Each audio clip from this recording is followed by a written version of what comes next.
Hi again guys, so another GranTurismo 6 tuner video for you today. This time it's for a car that you don't really see around that much, the Supra 3-litre GT, the 80s shaped version with the pop-up headlights.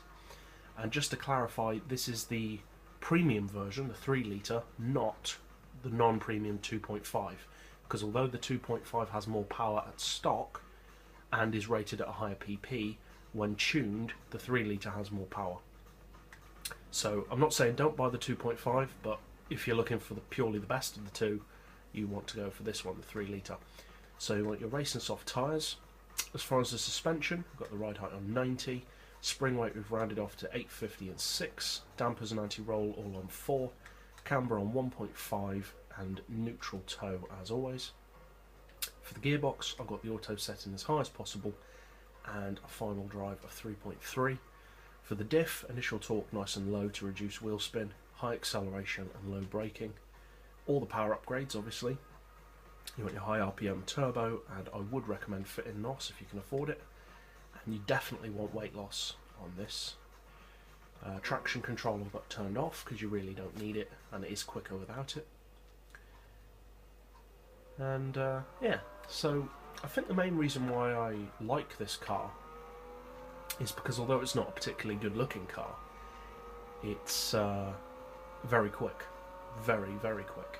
It has a cruising speed of 265 miles per hour, which is far faster than it looks. I mean, when I first tuned this car, I wasn't expecting it to do much more than 240, so it did impress me. The first version that I tuned was actually the 2.5, which, if I remember correctly, isn't quite as quick as this one. I know it has less power. I believe fully tuned the 2.5 has 717 horsepower, whereas this one has 740. Plus this one looks better because it's premium. You can play with the headlights, go to the interior view, stuff like that. So I definitely recommend getting this version first. But yeah, it's a great car. With as far as slipstream and how competitive it is,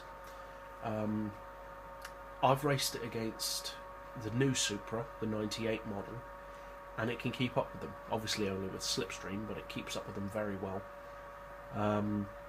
One thing I do need to highlight though is that even with slipstream, it tops out at, I think it's 293 if I remember correctly.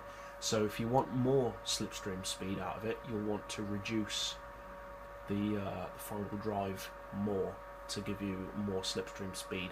I've just set it on what I've got it to get the highest cruising speed possible. But if you are planning on using this as a serious top speed race car, you will want to reduce the final drive a bit more. But yeah, it's a great car. Hope this tune setup helps, and as always, thanks for watching.